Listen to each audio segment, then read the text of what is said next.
சிம்பிளான இன்க்ரீடியன்ட்ஸ் வச்சு குட்டீஸ்க்கு ரொம்ப பிடிச்ச மாதிரி ஒரு லஞ்ச் பாக்ஸ் ரெசிபி பார்த்துடலாங்களா எப்படி செய்கிறதுன்னு. மறக்காமல் வீடியோவை சேவ் பண்ணி வச்சுக்கோங்க. ஒரு மீடியம் சைஸ் ஆனியன் எடுத்து ஆனியனை நல்லா ஸ்லைஸ் பண்ணிக்கோங்க.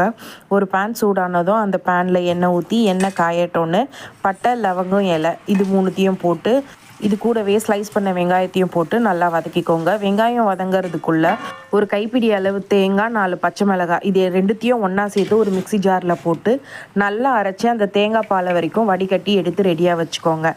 இதை வடிகட்டுறதுக்குள்ளே அந்த பக்கம் வெங்காயம் நல்லா வதங்கியிருக்கும். அது கூட இஞ்சி பூண்டு பேஸ்ட்டு, புதினா, கொத்தமல்லி, 2 பச்சை மிளகாய். நம்ம ஏற்கனவே தேங்காய் பாலில் பச்சை மிளகாய் சேர்த்து அரைச்சிருக்கிறதுனால முடிஞ்ச அளவுக்கு குறைவாக பச்சை மிளகாய் சேர்த்துக்கோங்க. இதில் நம்ம எந்த காய் வேணாலும் சேர்க்கலாம். பீன்ஸ், கேரட், பட்டாணி எது வேணாலும் சேர்த்துக்கலாம். நான் வந்து பீன்ஸும் பச்சை பட்டாணியும் சேர்த்துருக்கேன். 1:2 ரேஷியோவில் நம்ம தண்ணி சேர்க்க போகிறோம். நான் தண்ணிக்கு பதில் தேங்காய் பால் சேர்த்துருக்கேன். தேங்காய் பால் பார்த்திங்கன்னா நான் 1.5 டம்ளர் அளவுக்கு எடுத்திருக்கேன். 1/2 டம்ளர் வந்து மில்க் சேர்த்துருக்கேன்.